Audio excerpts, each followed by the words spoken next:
এই চ্যানেলে সম্প্রচারিত সকল খবরই সচেতনতামূলক এবং শিক্ষণীয়, কোনো কিছুই প্রভাবিত নয়। জীবিত বাবা, জেঠু এবং কাকুকে মৃত বানিয়ে জালিয়াতি করে ডেথ সার্টিফিকেট ইস্যু করে 1.5 বিঘা জমির মালিকানা নিজের নামে করে নিল এক যুবক।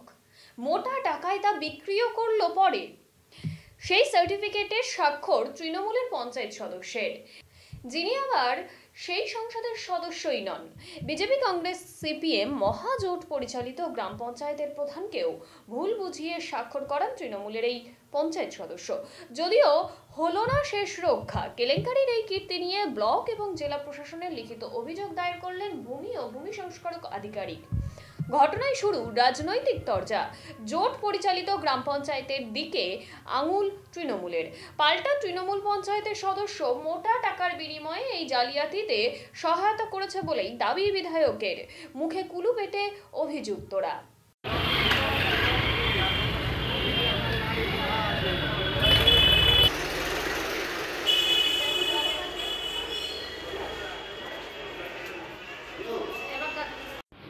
আমরা ওয়ারিশ কেসের ইনকোয়ারি করতে এসেছিলাম। ইনকোয়ারি করার পর হিয়ারিং করার নোটিশ করার সময় ধরা পড়েছে যে ওয়ারিশ সার্টিফিকেট দেওয়া হয়েছে, যে মারা গেছে, দেখা যায় সে জীবিত আছে। সেই লোকটা এসে সামনে চলে আসে, অফিসের সামনে চলে আসে। তখন সেক্ষেত্রে আমরা প্রধান সাহেবকে জানাই যে ওয়ারিশ সার্টিফিকেট যেন না দেওয়া হয় ভবিষ্যতে। মানে কার নামে সাহেব? তুষারকান্তি রায়। আর উনি নাকি মারা গেছেন। তুষারকান্তি রায়টাই আছে, সুবলচন্দ্র রায়। মানে দুজনকে মৃত ঘোষণা করে দিয়েছিল। হ্যাঁ, সেক্ষেত্রে আমরা প্রধানকে চিঠি করেছি এবং বিডিও সাহেবকেও জানিয়েছি ব্যাপারটা। এটা কিভাবে নজরে আসলো আপনাদের? আমরা হিয়ারিং এর সময় নজরে এসেছে, নোটিশ করেছিলাম, চলে আসে তখন লোকজন। মানে অ্যাপ্লিকেশন যারা করেছেন তারা সেটা ওয়ারিশ সার্টিফিকেট ওয়ারিশ কেসে রয়েছে, সেই কেসটা ক্যান্সেল করে দেওয়া হয়েছে। আমরা ক্যান্সেল করে দিয়েছি, আমাদের এখান থেকে ক্যান্সেল করে দিয়েছি এবং কর্তৃপক্ষকে অথরিটিকে জানানো হয়েছে ব্যাপারটা। আচ্ছা, আবেদনকারী কারা ছিল? তুহিনকান্তি রায়। বাবার নাম হচ্ছে তুষারকান্তি রায়। উনি আবেদন করেছিলেন একটা মিউটেশন কেস। সেক্ষেত্রে ওয়ারিশ সার্টিফিকেট হিসাবে যেটা বললাম, একটা রং ওয়ারিশ সার্টিফিকেট দেখিয়েছিলেন। সেক্ষেত্রে একজন মারা যাননি, ওনাকে মৃত দেখিয়ে একটা সার্টিফিকেট। কাকে মানে কার নামে ডেথ সার্টিফিকেট ইস্যু হয়েছিল সাহেব? সুবলচন্দ্র রায় মৃত দেখিয়ে তুহিনকান্তি রায় নামে ওয়ারিশ সার্টিফিকেট করা হয়েছিল। ইস্যু করেছিল হচ্ছে প্রধান হরিশ্চন্দ্রপুর জিপি। আপনার নজরে কিভাবে আসলো? নজরে এসেছিল হিয়ারিং এর সময় আমাদের নজরে এলো। আমরা তো বরদাস্ত করবো না এসব ব্যাপার। সঙ্গে সঙ্গে ক্যান্সেল করি ব্যাপারটা। ক্যান্সেল করে কর্তৃপক্ষকে জানানো হয়েছে, বিডিও সাহেব থেকে শুরু করে সমস্ত কর্তৃপক্ষকে জানানো হয়েছে ব্যাপারটা। এরকম কাজ ধরা পড়লেই সঙ্গে সঙ্গে ব্যবস্থা নেওয়া হবে, প্রকৃত ব্যবস্থা নেওয়া হবে, একটু এনশিওর করছি। এবং তার পাশাপাশি আমাদের আরও সাহেবরা সতর্ক আছেন, আমিও সতর্ক আছি। প্রত্যেকে মিলে এরকম কাজ আরও ধরা পড়লেও বরদাস্ত করা হবে না, ক্যান্সেল করা হবে না। প্রকৃত প্রশাসন ব্যবস্থা নেবে সেটা আশা করি। সাহেব, আপনার নাম, আপনার পরিচয়? নাম উদয়সঙ্গ ভট্টাচার্য, ব্লক ভূমি ও ভূমি সংস্কার আধিকারিক। বলছি, জীবিত আছে কিন্তু মৃত ডেথ সার্টিফিকেট ইস্যু করেছে পঞ্চায়েতের তরফে, বিএলআরও নজরে পড়েছে, কি বলবেন? হরিশ্চন্দ্রপুর পঞ্চায়েত কংগ্রেস, বিজেপি এবং সিপিএমের দখলে আছে।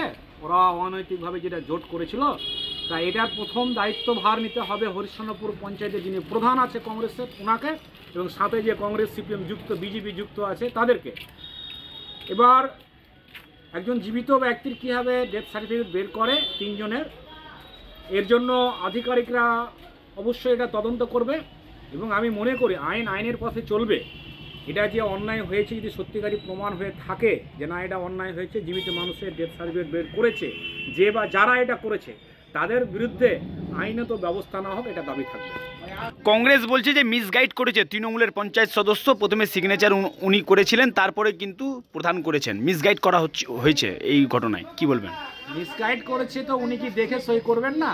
আর তারপরেও যদি কোনো দলীয় কেউ, সে যেই হোক, তৃণমূলের হোক, কংগ্রেসের হোক আর বিজেপির হোক, কোনো মেম্বার যদি অনৈতিকভাবে এই মৃত সার্টিফিকেট বের করে থাকে, তো তারও বিরুদ্ধে ব্যবস্থা নেবে আধিকারিকরা এবং এটা আমাদের দাবি থাকবে সঠিকভাবে তদন্ত হোক এবং আইনের পথে যাক, আর সত্যিকারে যারা দোষী তাদের শাস্তি হোক। সাথে একটা আমাদের দাবি থাকবে প্রশাসনের কাছে, গোটা হরিশ্চন্দ্রপুরে আগামী দিনে যেন এই ঘটনার পুনরাবৃত্তি না হয়, এটা আমাদের দাবি থাকবে। আপনার নাম, আপনার পরিচয়? জিয়াউর রহমান, সভাপতি, হরিশ্চন্দ্রপুর ব্লক 1-এ তৃণমূল কংগ্রেস কমিটি। আপনার নামে, আপনার আপনারা তিন ভাইয়ের নামে মৃত সার্টিফিকেট ইস্যু হয়েছে, শুনেছেন? শুনে ভিডিও বিএলআর অফিসে দেখলাম, গিয়ে আমরা আধার কার্ড শো করে। কারা করেছে এটা? আমি জানি না কারা করেছে। আমি কাদের নাম বলবো? আপনারা কি করে জানলেন যে আপনার নামে মৃত সার্টিফিকেট? লোকের সম্বন্ধে লোক মারফত শুনতে পেলাম কি শুনেছিলেন আপনি? যে আমাদের একটা ডেথ সার্টিফিকেট হয়েছে, জমা করেছে, এই জন্য আমরা গিয়েছিলাম অফিসে। অফিসে গিয়ে দেখছি ডকুমেন্টটা বিএলআরও নাকি ধরেছে? জেলারও না, আরও? আচ্ছা, আমার কিছু করার নাই, আমি জানিয়ে দিয়েছি অফিসে। আপনি তো জীবিত আছেন আর আপনার নামে ডেথ সার্টিফিকেট ইস্যু হচ্ছে, কিভাবে দেখছেন বিষয়টা? আমি কিছু দেখার কিছু নয়, আমি শুনতে পেলাম যে একটা ডেথ সার্টিফিকেট বেরোয়, আমি অফিসে গিয়ে বিয়ে করেছি। বিএলআর অফিসে গেছিলেন? হ্যাঁ দেখলাম। কি বললেন ওনারা? ওরা যে ঠিক আছে, ওরা যে দেখছি কিছু বলি, আমি কমপ্লেনও করিনি। আপনার ভাতিজা তুহিন কান্তি রায়ের নাম বলছেন বিএলআরও, উনি নাকি আবেদন করেছিলেন, উনি করেছেন নাকি? সেটাও আমি জানি না, আমাকে বললো মৌখিক, আমি বললাম যে না স্যার আমি জীবিত, আমি আধার কার্ড শো করবো। আপনি শো করেছিলেন আধার কার্ড? কি নাম আপনার? কৃষিকান্তি রায়।